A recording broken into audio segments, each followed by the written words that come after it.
They used to tell me I was building a dream, and so I followed the law. When there was earth to plow or guns to bear, I was always there, right on the job. They used to tell me I was building a dream, with faith and glory ahead. Why should I be standing in line, just waiting for bread?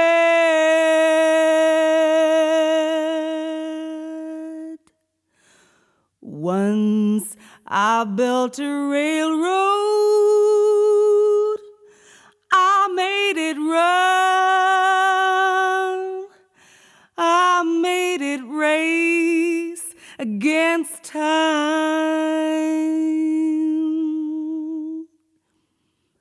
Once I built a railroad, now it's done. Brother, can you spare a dime?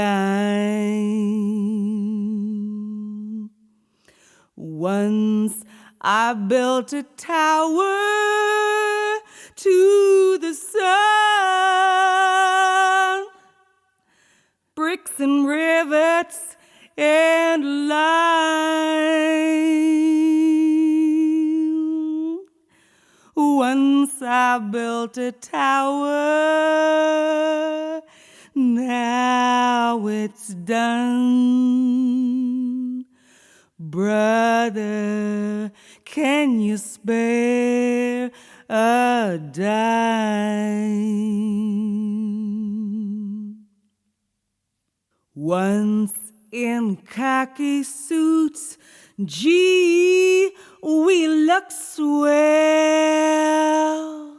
full of that Yankee Doodle Dum.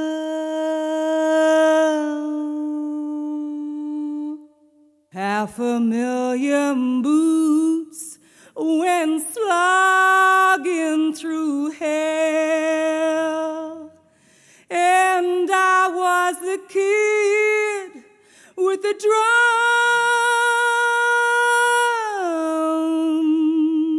Say, don't you remember you called me Al? And it was Al all the time. Say, don't you remember I'm your pal? Buddy, can you spare a dime? Say, don't you remember? Don't you remember?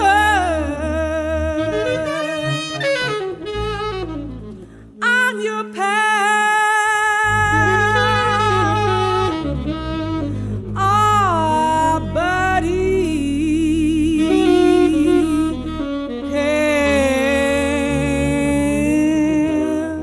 can you spare? Can you spare? Ah, can you spare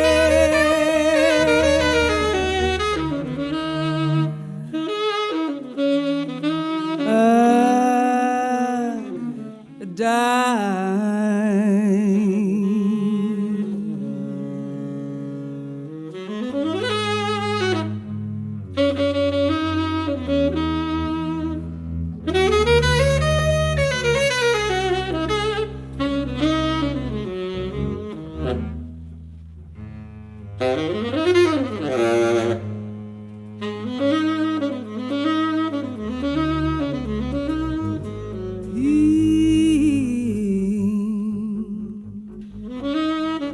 I saw the best minds of my generation gagged by the opiate of capital, fallen angels busting for a budgetary fix, established Christs nailed to cash or crucifix. Who woke in the morning divorced from reinvention, knowing where they stood because their artistry had been converted into commodity, and commodity knows what time it is. Who, ignoring the sodden patch on the pillow, which is the matter both of body and of dream, recited their own names in tawdry isolationist mantras and denied their dreams. Who, having drawn curtains to the sun, ran screaming to the banks of Mammon to store its warmth in frozen vaults where gold had once been currency but was now no more than insulation. Who, on hearing springtime's first cuckoo, claimed intellectual copyright and stole away the spring and made currency of all the dawnings of chorus and all the chatterings of chaffinch and all the sullen coughs of crow and lazy laughs of jackdaws. Who, on seeing no difference between the two, converted the fruits of the earth and the fruits of the intellects into personal profit, and made of that profit a fortress wherein their daily odes to platitude may be chanted in absolute security. Who, on seeing the rainbow, gathered a shovel from the woodshed, set out to claim their pot of gold, but found only Pandora's box. And that already torn asunder. Who, prostrating themselves before belching cash machines, waited on the flood of greenback vomit, knowing that this was the first supper, the last supper, and the every supper for the now and for the ever after, who came to see themselves as contemporary cultural Christs, each bearing the nail marks, which in reality were needle marks, which were the mark of Cain, hand to mirror to blade, the savage scoring of satanic whips in nighttime blues and nighttime booze, sealed and suffocating in toxic envelopes of mind, when dreams or even nightmares might better have offered solace. Who, pulling back the shroud, saw only their own conceit, and then tapped messages through the incandescent fallout of mobiles, hoping they'd discover the hieroglyphic key that might forever extinguish the truce of Egypt's tombs, or the slate of Sisyphus, or the philosopher's stone, or the long, dark avenues of African animism. .com.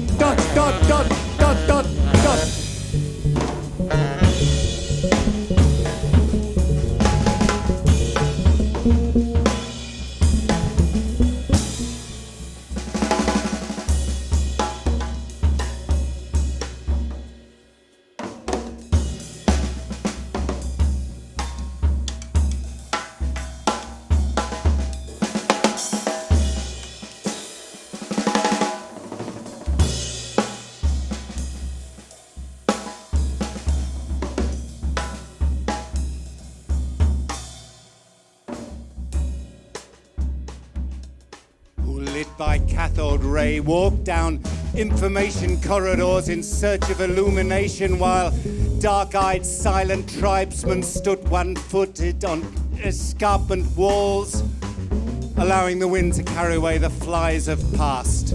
Who rode in carcinogenic carriages through imaginary gaslit streets, looking for a memory of what might have been, yet on seeing what might have been, ran from the darkness lest the cloak might wrap them too deep, or the bloodied teeth drive them too close to colder comforts. who, while soft rain fell, reflecting the subliminal pulse of neon, which was the flashing lightning of the city, still heeded nothing, but darted across car-worn, paver-torn streets, crashing headlong through the plate glass windows of the deserted cyber cafes, releasing avalanches of false promise, which were once the lost minds of Solomon, or at least a damp, hidden sigh of sweet Persephone's thighs, who might have been giants, but preferred the comfort of definition, the scale of it being far removed from Nietzschean glaciers, or even the comfy cottage conversation of Paris, that being the this and the that of it all, the "you got fresh socks on, Jean-Paul of it," who stole the stereo from Camo's car thinking that art was a uniform, philosophy a book, and fled to Hollywood to write the epilogue, which being worse than the book, but more accessible, got snapped up as a snip and hasn't been since seen. And then climbed down from the dusty palms of Sunset Boulevard, who, on seeing that the world was composed of material elements, broke down those material elements into tangible scales, which were scales from which could be extracted the raw material of commodity, this being, by nature, human, animal, vegetable, or mineral, while that which they could not touch, they left untouched, because that which they could not touch, they could not understand, that being the magical, mystical soul that we're told doesn't exist, yet which the physicists in their ignored wisdom suggests is conclusive.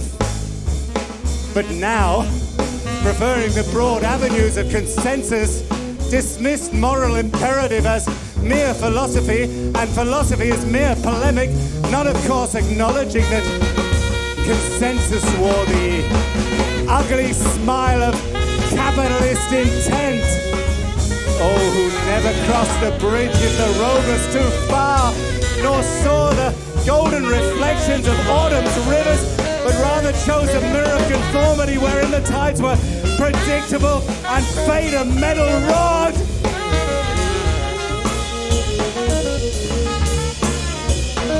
Who, in considering cartographic detail, traveled no further than the letters of their own names or the shapes of their own shadows, and stemming from coaches, rail cars, airplanes, motor cars, already knew where they'd been, because they already knew where they'd been, so they really knew where they were.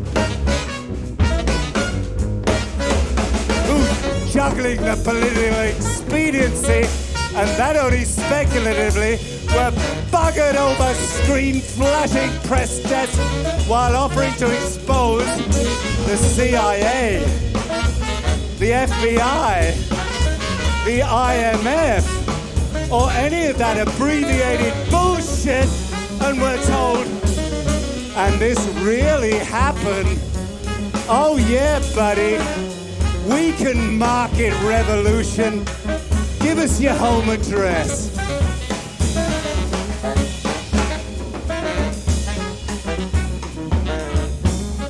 And came out with platonic duck egg on their faces, a pocket guide to Nicaragua rattling their skulls, and wearing a red as red under the bed Shea t-shirt, post-Cuba, pre-Congo,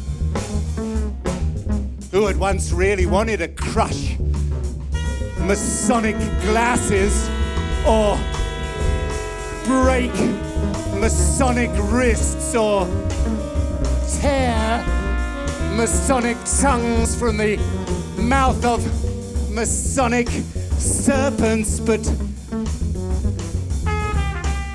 now are too bound in the weave of it, who then really didn't care too much, because they couldn't care too much, because if they had cared too much, they might have had to care, and that was now too fucking much!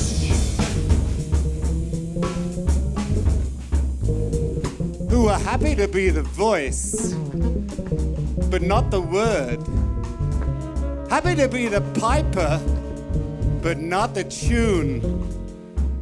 And then began to decry the poetry of jazz and the jazz of poetry, fearful that soul might really be the fusion of passion and desire, that a love supreme might be a little bit more supreme than they had accounted for.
Seeing the mountains rise, chose not to scale the shattered scree, but waited in barren deserts, believing that soon the floods would come and their intellectual paucity would be fed by those waters.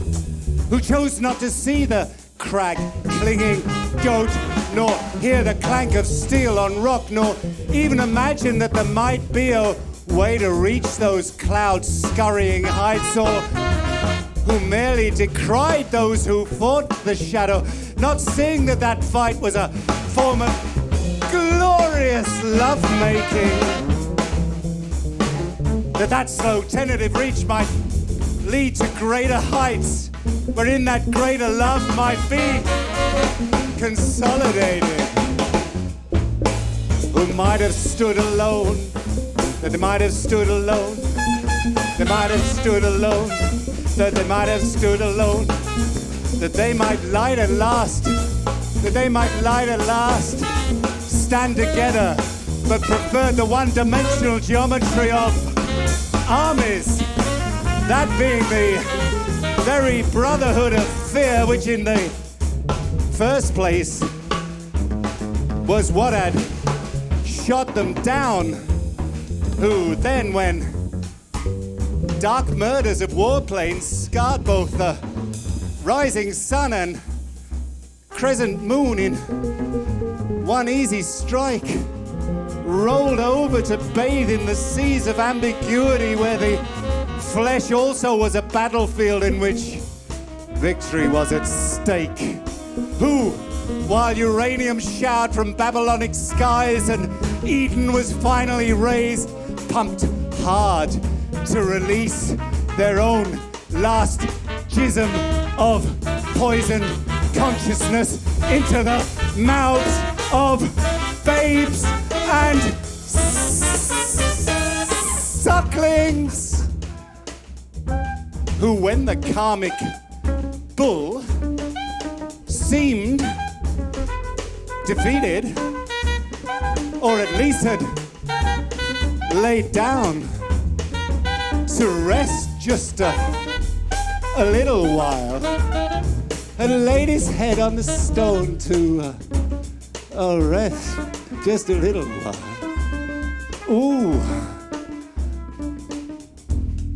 They were able to declare that history was over, while history remained the spittle thread, linking every muttered syllable, and this the golden chord, which in their manifest ignorance they sought to sever.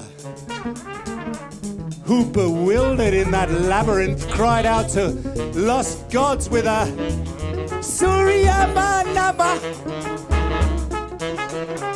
Suryamanama, Pushninama, Savitrinama, Kayanama, Ho, Suryamanama, Pushninama, Savitrinama, Kayanama, Ho, and drowned their confusion in seas of confusion that had no tide and knew no shore, who, anesthetized by indifference, wandered in the crumbling colosseums and were unable to see the flash of gladiatorial blade, which is the very spark of poetics, or even feel the thrust of its spear. Yet they were able to claim triumph while drowning in the fatal wounds of their own wordy elitism, who then dismissed intellectual courage as a fucking vanity. Ugh. They preferred the mirror of convention. Oh, this being the reflection of Narcissus, which is the lie taken to the stagnant pools of conceit.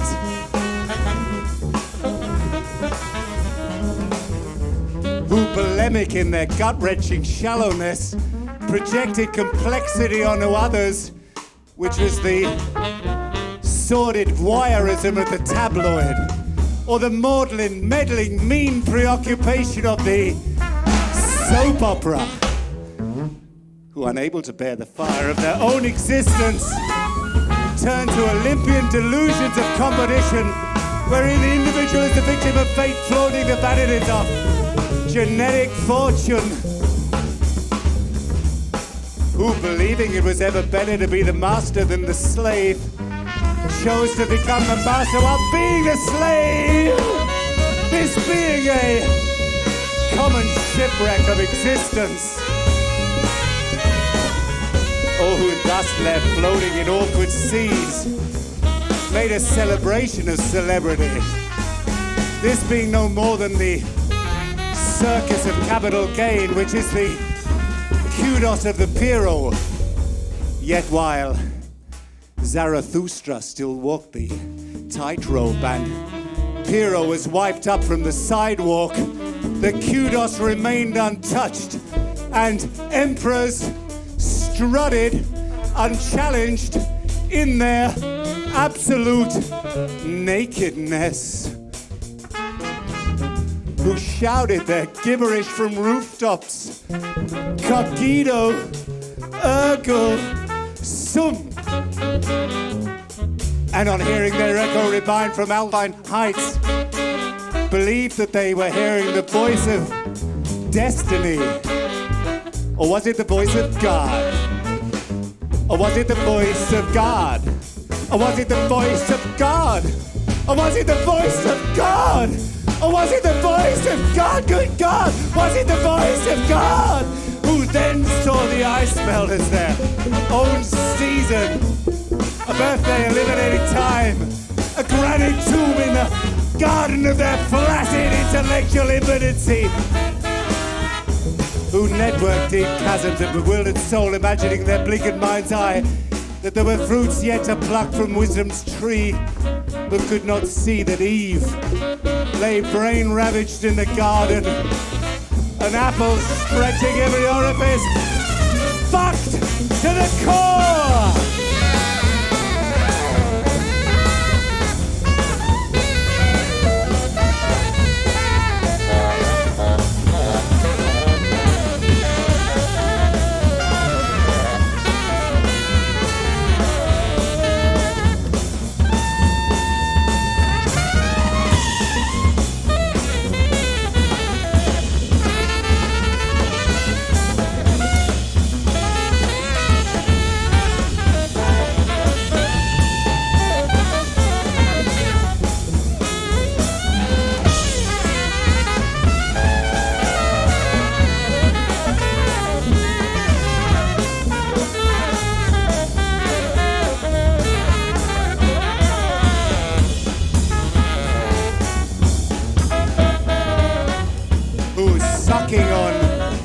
sulphurous cocks, handed over the editor's rubber to fat moguls, finger dipping into the fertile cunts of imagination and intellect, which should not be the domain of fools, but which is the domain of fools, because fools have the utter insolence to harvest the garden of innocence, who had wanted the truth but couldn't face the truth of it, or had wanted the truth but was seduced by the lie of dollar, who, although tempted by Baudelairean dissolution, chose rather to wear the chains of the scholar, who, lost for words, wrote words that were words no more, but in reality were nothing but loose change with which to line fat, greasy pockets, a chitter-chatter in a clatter of shares, who woke in desolation far from the row where better lay he who could not lie, and plucked burnt flesh from Goldfield's teeth, and spat out the noxious taste of compromise, who in their intellectual vacuity propped up beer-slobbed bars with turgid literati, idly thumbing through the dictionaries of opportunism, who exchanged condescensions while waiting to see who'd laughed last when no one really cared who was who, or which was which, or what was what, who, while paying lip service to traditions of bohemian waywardness, joined reptilian shoals of cocaine-driven brokers, Prozac-popping investors, Valium-blind shareholders in a back-pushing, backstabbing gold rush to the bullion-barred cells of Golgotha, where fire extinguished passion and love was the coinage of whores, who rode in the clammy leather backseats of overstretched limos to be led to literary launches and laudatory lunches where the book was as empty as its rider was full, who were handed cigars big as their biggest phallic fantasies and then drove onto the Ritz, who in the morning on complimentary notepads wrote complimentary reviews for complimentary newspapers, discardable as the views expressed in those reviews, as empty as the news, which acted merely to confirm those views, who really believed that the nattering knitwork of that junk and ephemera could inform, when in reality it was no more than flotsam cast into the void, sordid howling headlines, blowing down hazardous windswept streets, winking at lurid billboards, tugging at the ankles of discontent, then wrapping around dog piss lampposts, sodden in the evening rain.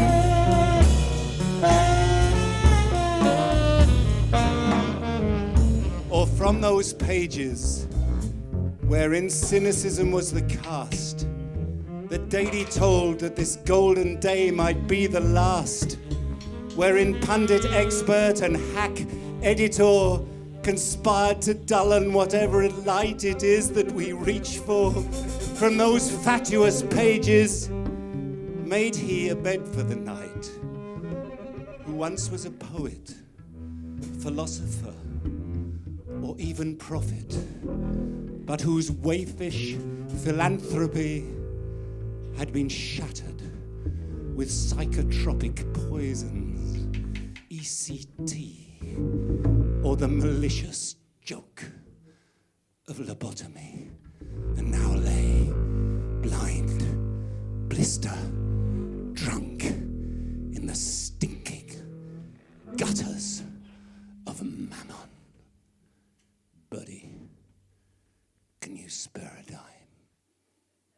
And this, the last lost soul, and the last lost brother with eyes that could see through this iniquity.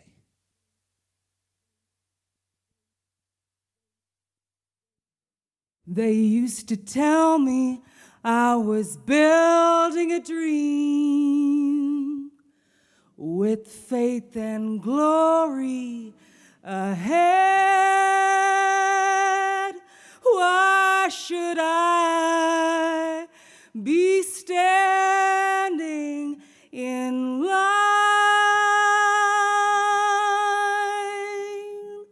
just waiting for bread?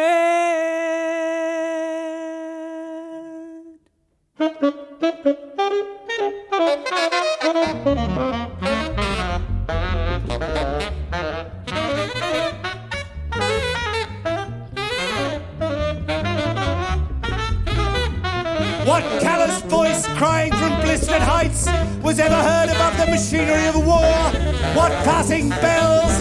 Mammon, greed, corruption, disfiguration, alienation, mammon! Wretched corpses wheeled on whining supermarket trolleys into the hungry mouths of the sacramental ovens of commerce. Mammon! Hopeless carrion, cadavers crawling onto the meat tracks to be devoured by the maggots of industry. Sad, tortured Christs diving from the windows of tenement blocks because insurance claims proved void, because investment potentials failed, because the lottery number wasn't their number being a name long lost in the nameless files of Penny Pinch. Mammon! Mammon! Children playing Jimmy Jack nines on the mass graves of history. One little piggy, two little piggy, one little piggy, two little piggy, one little piggy. Mammon! Mammon! What cancer smiles to mask this hedonistic hell? Mammon! Mammon! The neon flashes and the billboards pray. Mammon! The message has never changed. Mammon! Mammon! If you're not with us, you're against us. Consume! Mammon! Gadgets! Gewgaws! Trinkets! Trash! Mammon! The cluster bombs of consumerism! Mammon! Mammon! There is no option! Mammon! Don't think, just buy! Mammon! The portals of hell are illuminated with a golden M! Mammon! Mammon! Don't stop! Just spend! Mammon! Consume or be consumed! Mammon!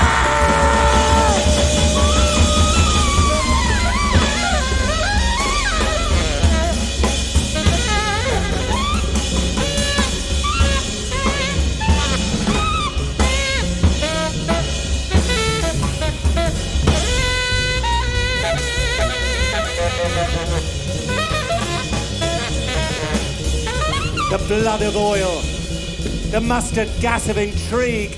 Mammon! Mammon!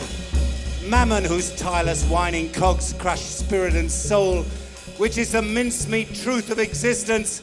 Mammon, whose venom is the ink of tabloid, the deathly virus of TV. Mammon! Murdoch! Mammon, who is the fetid stench of everyday commonality. Mammon, whose eyes are sulphur of pits, peering into parlours and back rooms and bedrooms where young lovers crave the flight of desire. Mammon! Mammon, who steals silence and sells it back as narcotic. Mammon, the forceps, the bookbinder, the surge of the electric chair. Mammon! Mammon, who tears children from their homes to die upon the foreign soil of blood-drenched cupidity. Mammon, who strokes the flesh of maidens, who calls their pretty names, then knocks them down in gangbang alleys and never calls their names again. Mammon, who snatches young lads from the brainwashing cradle of the schoolroom to be maimed and mutilated in the cold graves of cynical contrivance. Mammon, war. Mammon, who orders that those barely old enough to know the joy of life should kill and be killed. Mammon, Mammon, who in the crystal light of our being is the darkest shadow. Mammon, who is filth. Mammon, who brutalizes. Mammon, Mammon, who is the walking dead. Mammon, Mammon, who is a vulture picking at the bones of hope. Mammon, Mammon, Mammon, Mammon, Mammon, war, Mammon, pestilence, death, Mammon. Mammon exists around us. Mammon exists within us, talking in false voices, calling us to frozen pools of despair. Mammon, the devil we allow to exist, the scourge with which we willingly beat our own backs. Mammon, our own horrific indifference.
Allen Ginsberg, I'm with you in dreams, where you stand taller than me. Allen Ginsberg, I'm with you in dreams, where I touch you in your sleep. I'm with you in dreams, where we wake together in leaves of grass. I'm with you in dreams, where you chuckle as I tug your beard.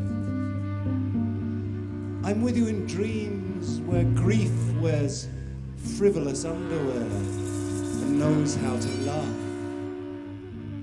I'm with you in dreams where Buddha rolls over in the budgie cage of every day and makes he a bed of feathers. I'm with you in dreams where Dharma wipes my bum, where Dharma wipes your bum, and we walk together clean-arsed through pages of landscape.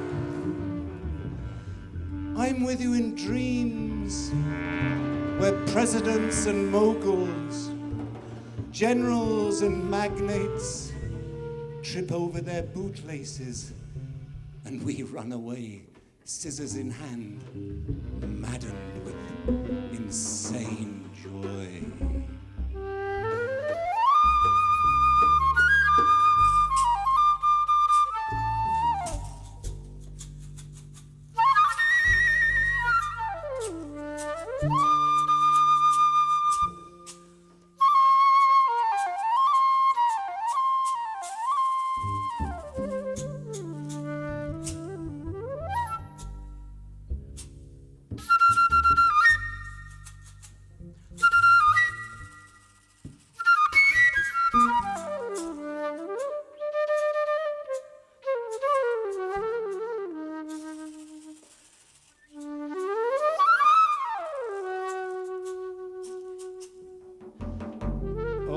Ginsberg. I'm with you in dreams where the bedlam of Golgotha is no more, and banana trees push up through the pavements, and old men snore in the practical joke of their shade.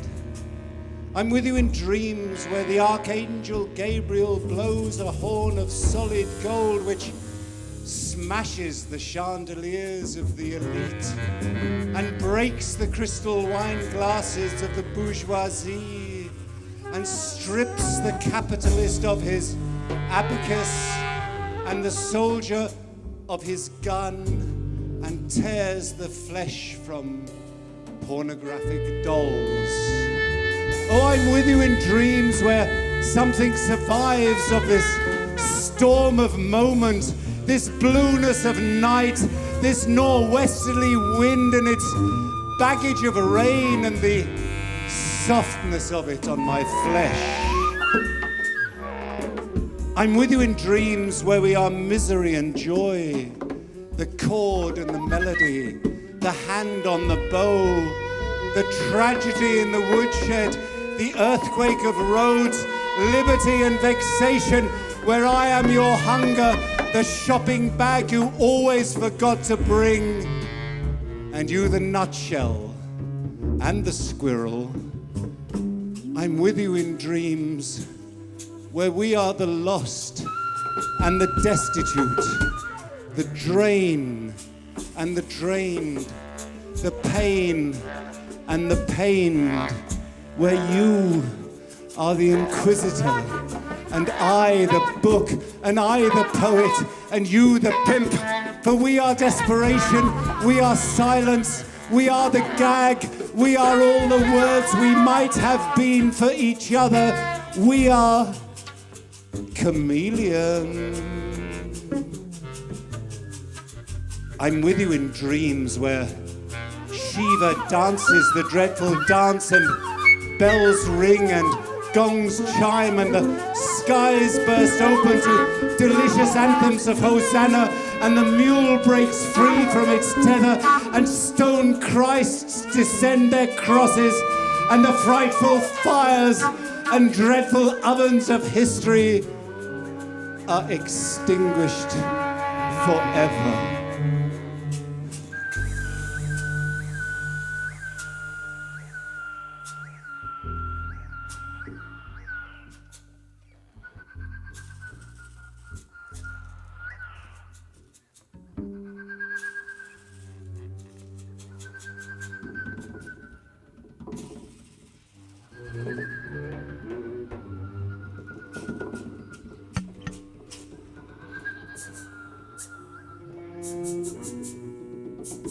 Oh, Allen Ginsberg, I'm with you in dreams, where all the poets of all of time gather together on Kerouac's Big Sur Pacific shoreline and shouting their own names loud and clear cause a tidal wave of poesy which will wash the planet clean of its feet.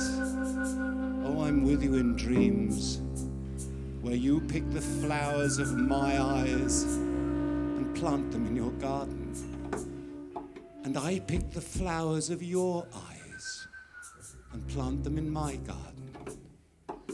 And these shall be an Eden, where flocks of enchanting magical songbirds will set our poetry and our love and our revolution to music.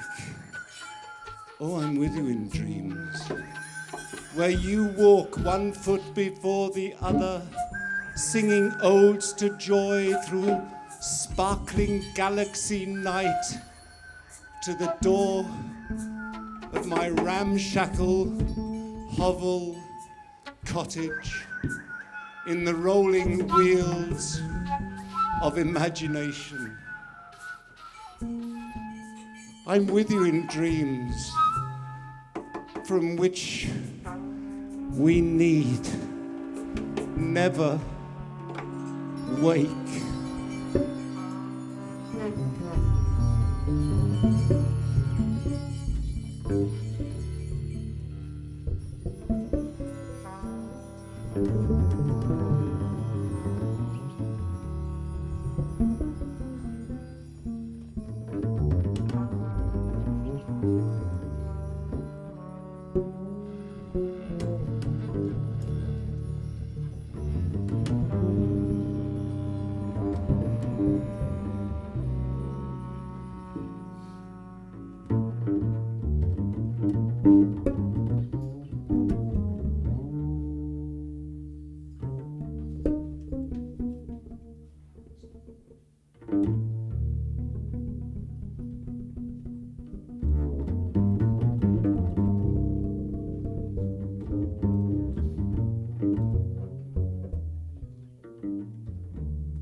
Holy, holy, holy, holy, holy, holy, holy, holy, holy, holy, holy, holy, holy the dawn, holy the moment I wake, holy the dusk, holy the moment I die, holy death and holy living, holy taking, holy giving, holy the company of friends, holy their absence, holy the meow of cat, holiest warm patch on my bed, holy the human voice, holy words, holy Whitman, holy desire and holy passion, holy the horn, the saxophone wailing, trombone thumping, holy music, holy music, holy music, holy music, holy music, holy the muse, holy the drums of beating and thumping, holy buskers, holy Brahms and holy Coltrane,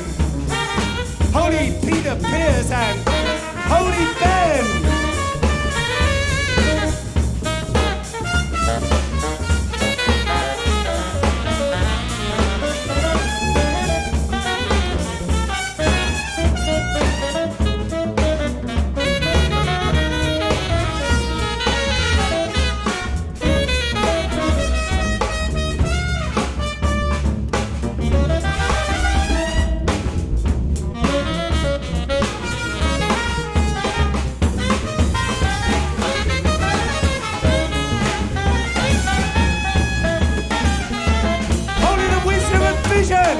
Holy the vision of wisdom, holy the brushstroke, holy Pollock, holy Kandinsky, holy graffiti, holy the dancer, holy Nijinsky, holy the dead, holy dying, holy laughter, holy crying, holy laughter, holy crying, holy the dead, holy dying, holy jokers, sad or mad, holy rivers, holy fish, holy swimmers, holy mountains, holy silence, holy climbers, holy Myllari on the screen, holy Noah 2x3, holy the smell of drying hay, holy lovers in a bed of joy, holy fucking, holy contact, holy prick, holy sucking, holy skateboarder, infant's brand, holy woman, holy man.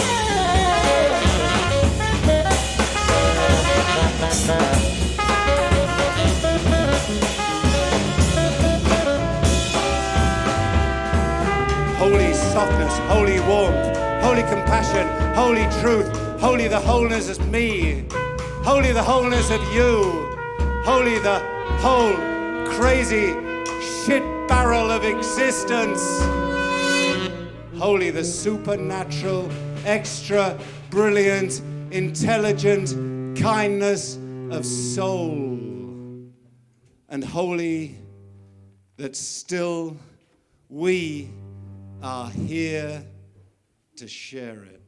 Good.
Davide Mantovani, Louise